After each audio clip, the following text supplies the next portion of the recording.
Welcome to What's in Store with Carly and Chris, the show where we cover hot topics at the cross section of retail and real estate. I'm Carly Iacono, and I'm joined by my co-host Chris Ressa. Chris, great to see you. How's life?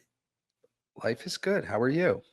I am rocking and rolling. It's back to school season. We're back in the office on Fridays. I mean, summer fun is over. How about you? Same, but I am excited to have the household in routine. Definitely I easier. I I agree. summer routine like goes away. It's like hard to be in routine. Things are very different. I like the concept that the household is in routine. Okay, so you have structure to your days. Good. Glad to Yes. hear it. I agree. That Structure is to the household days. okay. I think that impacts That gives me everything. yeah, I agree. I agree. It's a few weeks to figure out the structure, but once it's in place and things are Touche. rolling, I agree. It gets a little bit easier. So I'm sure we're all going through the same thing beginning of the year. Yeah. So today's episode is going to be an interesting one. We are talking about three categories that are pretty hotly debated right now in the net lease sector, and that is banks, drugstores, and theaters. So we're going to go through our thoughts on why these are not necessarily as challenged as most people think and bring up some points that are just not as widely talked about in all of the media. So I'm excited. You ready to Me go? too. Yes. Awesome. Let's do it. So, we're going to start with banks. And I'm just going to throw it out there to set the stage for those of you who don't realize this trend. Banks are opening more locations than they are closing. I mean, that's it, right? Do we even need to say anything else? No, of course we do. I'm kidding. But that's the framework, right? There's been so much time in the last years that we've been saying, gosh, why do we have bank branches? They don't need to exist. They're all going to disappear. Everything's online. And we have proven that that is just frankly not the case. So, why don't you kick us off with your initial thoughts on why banks are an interesting category and why they're opening more locations than they're closing? Yeah, we're doing bank deals, leasing space in our centers. We've done a as recently as this year, and I think it's super fascinating. And the thing I think is most fascinating about a lot of real estate categories, including office. You're in your company's office. I'm in my company's office right now. Is that I think we've come to the place where we need to optimize real estate, but we have also come to a place where we have realized that real estate for just about most businesses is a need and not a want. And there's headline news about offices are going away. There used to be about banks going away and this going away. I think the answer is like there are very few categories, very few business things that don't need some level of real estate. Do people need to optimize their real estate more efficiently to get better productivity in the office sector, to get better cost savings, to get better, revenue from a retail sector? Sure. But that doesn't mean they don't need real estate. They need to optimize it. We very much live in a bricks and mortar society, right? Our whole lives are not digital. We don't live in this electronic world all the time. Of course, that's an important piece, but there are touch points in the world that remain extremely important. Office, physical retail, all of that is just, fabric of our day-to-day life, like it or not. Hopefully most people like it. So I think that's a great point that, this is still a relevant consumer touch point. I think taking that one step further, one thing we've talked about in a lot of our episodes regarding other retailers is the cost of customer acquisition online. It's really, really difficult, very expensive. And I think that's even more so the case for banks, right? Would you agree that they need the physical locations to have that interaction with their existing consumers and customers, and then to attract future customers in a real environment. I think that's so true. Or, I think, especially when you're talking about people's money, I think a lot of the smart banks want to build a relationship with their consumer. And I think that's hard to do online. And the cost of customer acquisition, I think is even higher than we might think, right? Like, we often get these ads like free $400 if you open a checking account and get direct deposit started in this new bank and whatnot. And I think, you know, that's that's costly. That's first they had to do the ad, pay for the ad, then they have this significant offer of real money going back to you. To me, I think, this speaks to how important physical presence is when you're seeing things like that. Completely agree. And I think if you take it a step further, there's an opportunity when you have that physical presence to expand the product offering, right? Traditional retail does this all the time. You go into a store for one thing, you end up with 20 others, right? Because of good product placement and enticing offerings. Same thing with a bank, although in a different vertical. You go in to do your checking, and then maybe you have a relationship and someone's asking you about wealth management or retirement, all these other services that are high trust services and are very difficult to build that relationship, to your point, online. So I think that's a really important piece of the overall strategy is adding on these ancillary services or additional income streams for the bank that they wouldn't be as successful if they didn't have that location. 100%. I think, we've come to this point and banks have spent a lot of money trying to realizing this, that and researching this, I guess I should say, that the not having a bank presence is not nearly as effect is much more effective. It's much more effective to have a bank physical presence to acquiring new and keeping existing customers than it is to not have a physical presence. I think, and this is proven by the number of bank branches that are starting to be open. We had closed a lot of branches, and clearly we took it a bridge too far, and now they're starting to grow again. And I think there's, obviously truth that every location does not need to exist, that there's still be some closures, but that's with any sort of real estate, right? There, if it's an underperforming location, maybe the deposits are low, maybe the demographics are thin, or you've had some shifts in population density, that's going to factor into whether that's a long-term successful location or not. So I think we would be remiss to not mention that, yes, some branches are still closing with the optimization of real estate, and that would be expected. But the trend has shifted. And that's really the interesting point here that I think Chase is a perfect example of this. They're opening significantly more branches than they're closing because they're seeing the long-term opportunity. Nailed it. The last thing I want to mention on this before we move on, and this was something that you had brought up in one of our earlier discussions, and that was the difficulty of banks in particular to grow organically because of regulations, right? We see- Inorganically. Inorganically. Thank you.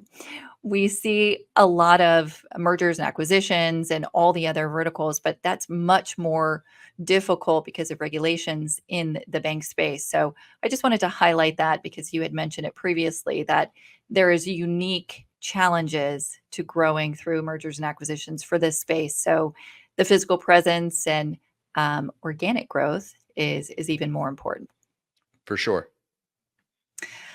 Excellent. All right, let's move on to our next category, which is drugstores. Now, this one has been in the news quite a bit with the Rite Aid bankruptcy and then some shifts in strategy with CVS and Walgreens. It's just definitely hotly discussed, let's say. Um, but I know you and I believe you and I share a similar perspective that this is not a category that is disappearing, right? Like so many of the headlines, I think that is very overinflated. It's certainly having a period of change overall, but we still need physical drugstores. Why don't you tell us your perspective?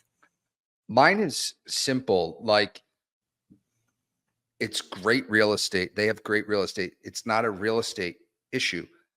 Not only that, most consumers still want and do physically go to a drugstore to get drugs, to get medicine.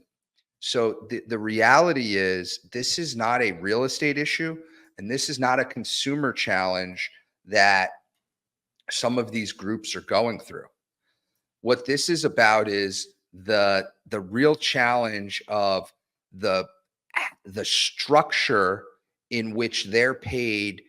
The drugstores are paid, through our healthcare system from the insurance companies and the benefit managers. And so at the end of the day, there's obviously going to be some optimization, but in a place where consumers want and need to physically go to get medicine at a drugstore, and drugstores have great real estate, I don't think this is going away.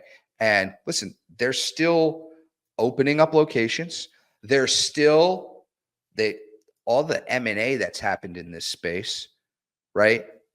Yep, I mean, significant. the Walgreens and Rite Aid, they were getting more locations by going through things, right? Not less locations. And Mhm. so groups thought they needed more physical presence in order to, grow the business. I think the reality is the landscape of how a drugstore profits from selling pharmaceuticals is super complicated, super messy, and is evolving. And that's putting pressure on the store's P&L.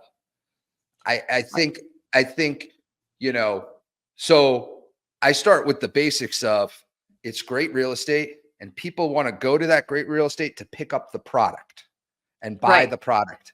So that's different than Blockbuster. right, Blockbuster had great real estate, but nobody needed or wanted the product anymore because it moved, right. right? The product evaporated. There was no, do you have a VCR? Of course not. Right? No. I don't Yeah, see us getting to a place where we don't need medicine. right. And you have that And, trust factor too, right? you People know, want to go in and pick up the medicine directly from the pharmacy. There's a bit of apprehension about having it shipped through the mail, even if it is from a national company. I ask a million questions when I go to the pharmacy. I ask the pharmacist, I'm like, I want to know I what's, bet they love you. They're like, "Here I he is ask them, again." I ask them, hopefully I'm not going in that often, that they know who I am by name, but they, when I go and I get something, I ask a million questions. I'm getting antibiotics. I want to know, I ask the Right. pharmacy people about the antibiotics, and I feel better when they're telling me than if I'm reading it online. So again, people want and need the product. They want and need to go to the store to get the product, and the product is located in very convenient, awesome real estate. To me, that's the start of fundamental success. And then you have the question of what needs to change then to make the stores more profitable. One trend that thought was very interesting is the move towards more private label products. Is if what you're selling is being squeezed on margins, but you can have the same product under your private label brand for a much higher margin, and the consumer doesn't seem to care in a lot of categories, whether it's private label or main brand. Why not go that way? So I've seen a big push with, I think, both CVS and Walgreens boosting their private label offerings in an effort to make the front of the store more profitable. I thought that was an interesting trend.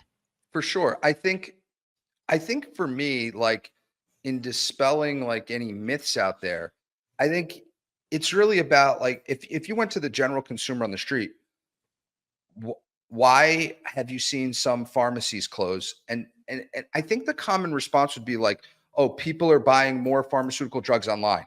And that's just not why that's happening. Right. And That's to a me, very small percentage that's a still. very small percentage of people buy pharmaceutical drugs online. It's very small. Most Hmm. people need and want to go to the store. And Right. we're not, as Americans, we're not taking less medicine than we were 30 years ago. Right. So we need more medicine. Majority still going to the store. And so my point is, it's not about the real estate, and it's not about people's desire to change channel to purchase. And that's what it gets lumped into. Any challenges in the space gets lumped into that. And that's where when I was talking to you, was like that earlier, that's my point, is like the why matters, I think. And the why is more to do with our healthcare system than it does to do about people's buying habits and the real estate. That's not what Mhm. any of these closures are really about. Right. Now, we have seen some testing of different formats. I'm sure you're familiar with the Walgreens Mini Cooper. They're very small format stores. I know they're opening, I think it's 100 next year of that new format. So I believe we might see a shift in square footage, but I don't think the front of the store is irrelevant. I think that is still a profit center. And we may find that the Mini Cooper is too small. Maybe it's somewhere in between. I think that's what they're solving for. It's not, do we need these physical locations and are drugstores going to disappear? It's, how do we rework the space we have to make it as profitable as possible? And that's what's, in my mind, up for discussion right now. Do you do you make any trips to the pharmacy intentionally to buy something that is not from the actual pharmacy itself? Yes. Me too, all the time. Mhm. They're Yep, super conveniently located stores. exactly. And I do all the time, right? Like the one that comes to mind the most is and outside of over the counter medicine too, right? That's not in the pharmacy. So obviously over the counter medicine, and band-aids and things like that. Right. But greeting cards, like that's my Yes, go-to for greeting cards. Every you're exactly holiday, right. birthday, I Mhm. I'm and I feel like there's that like monthly. Right. So I'm in there buying greeting cards all the time. That are $8 each now, so there's gotta be some Exactly. profitability in that, but where else are you going to buy those? You have to go there for all the birthday parties and so forth. No, that's a perfect example, and then the Right? random items that, the kids forgot they were out of and need immediately, and, there's always something. So, Immediately. immediately, yeah, Yeah. but in I, panic I mode. I do have a question because this was a huge trend. Do you use the drive-through at the pharmacy? My current pharmacy does not have one, so no. Okay. Mine does. We don't. I don't know why. But that's probably good for them because then I'm more apt to buy other product, Right. right? But I mean, like all most of our hygiene products come from the pharmacy, Mhm. So there's a lot of stuff. All right, so they're going to continue to exist. We just need to work on some of the issues in the American healthcare system, which is far-reaching and complex, but we It know the real is. estate matters. Yeah. Yeah. It's very straightforward. Yeah. Everybody loves health insurance. It's great. It's a great system. Please. That's another episode out of Yeah. our realm, thank God. All right, let's go on to our third category, which has been, again, very hotly discussed, but for completely different reasons. And that is movie theaters. What a ride the last 4 years have been for movie theaters. So I'm just going to lay the stage on this one. And we were reading, I'm going to give you the exact stat because it's crazy. This is from Statista, that it is a $79.2 billion industry in 2024. And they're projecting an annual growth rate, now not decline, growth rate of 5.68% per year. So I don't know. I mean, just data wise, right? That kind of puts the So kibosh on no one's going to the theaters. so I think that is easily dispelled. I think this issue is again structure. So if we look at Barbenheimer from last year, Right. what is clear that Americans want are Americans love the theatrical experience, and Americans love when there's a big blockbuster mega film to go see in the theatrical experience. And I think the challenge that the theater industry faces is when there are all these things that happen in Hollywood that disrupt the flow of product getting into the theaters. Again, Right. typically these are regionally located in places that are convenient to get to. The theaters have done a great job in renovating the real estate, and Americans, just look at Barbenheimer, want to go to the theaters and experience the theatrical experience. My kids, they're young, 6 and 7, love the movie theater, love it. They love going to the movie theater. Um, but there has to be the right product in the theater. And I think they don't, there's a less control, right? It's hard for them to go to private label, Of course. Right. right? It's hard for them to go to private label. So I think the reality is that, you know, they're really, really subject to what's happening in Hollywood. And that causes these ebbs and flows. But if we've Mm. learned anything from what's happened is that people want a reason. We got to give them a reason. They want a reason to go to the theater. What do you think about the price point? Just a little bit of a challenge here on your perspective. Do you think we are close to a tipping point where the price of the tickets, which are $20, $23 in some theaters if you want reserved seats per ticket, do you think we're close to a tipping point where that doesn't become the Friday, Saturday night go to for Americans? Because if you multiply that out with a family of 4 or 5, you add in popcorn, you add in just basics, that's a big night out now, which, might be out of reach for some. So my initial gut reaction is compared to what? We're doing the movies versus what? Instead of the movies, what would we do Staying instead? home, watch the movie, watch a different movie on TV, not go out, right? So, but if I Maybe go want the bowling. I don't know. experience of going out, okay, you mentioned going bowling.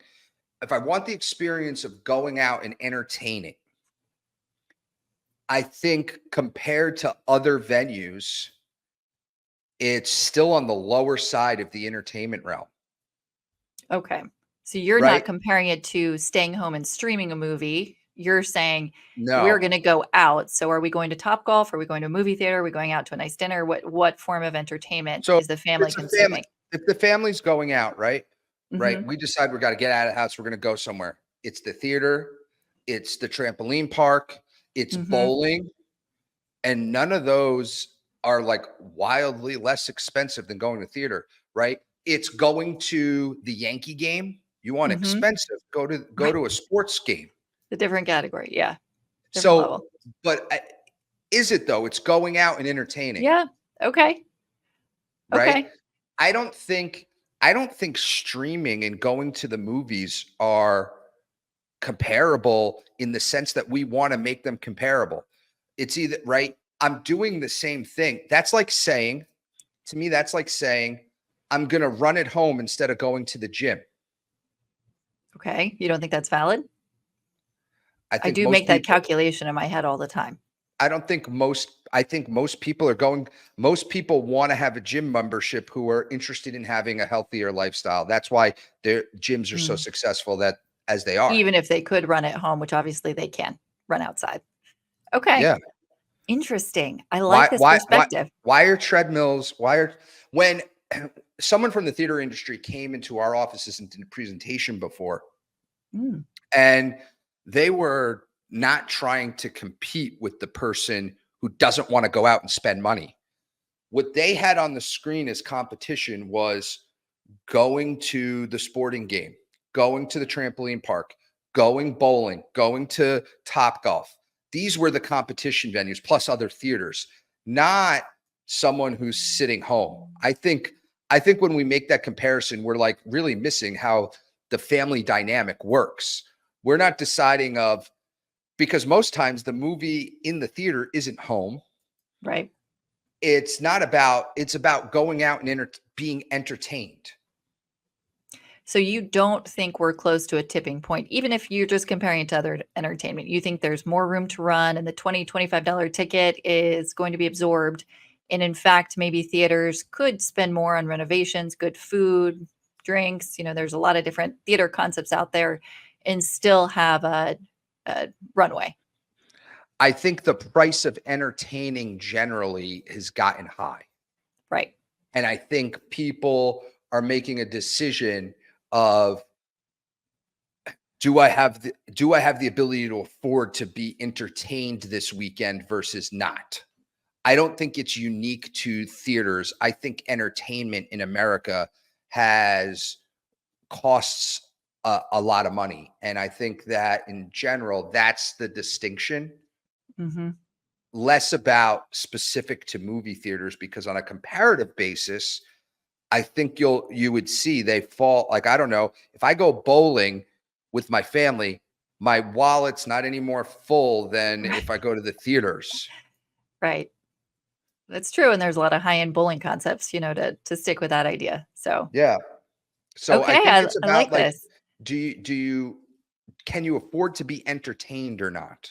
Mm-hmm. It's no difference than it's the same distinction. Like, can I afford to go out to eat, or do I need to make dinner at home? Or maybe Right. I've already made the distinction. We're not cooking, but can I afford to have it delivered, or do I need to go pick it up because it costs so much to have it delivered? Right. So, do you think by that line of reasoning that we will see, I guess, more elaborate theater concepts, like I was mentioning, more food options, not just popcorn, the drinks? Do you think we're going to go that way in the industry and have it be more of a full experience? Or do you think it'll start to segment kind of like the gym industry does with your budget options, your lifetime luxury options, and they're kind of going to target different consumer verticals? I am not Nostradamus, so I don't know. But What? I would You say, always have an opinion. Come on. my thought, I think it's more likely that it gets segmented than not. Right. I think it's already kind of there. It might get further segmentation, but I think there is a lot of opportunity to have affordable entertainment for Americans. And I think, there's opportunity in doing that. I think this was great. I love all these kind of contrarian, but very truthful, realistic viewpoints that we ran through today on categories that have been unfairly negatively talked about, in my That's right. opinion. Me too. Yeah, really, really good information. Chris, always a pleasure. Thanks so Same. much. And to everyone listening, that was another episode of What's in Store with Carly and Chris. We really appreciate you tuning in, and we hope to see you very soon. Have a great day, everyone. Bye. Audio Jungle.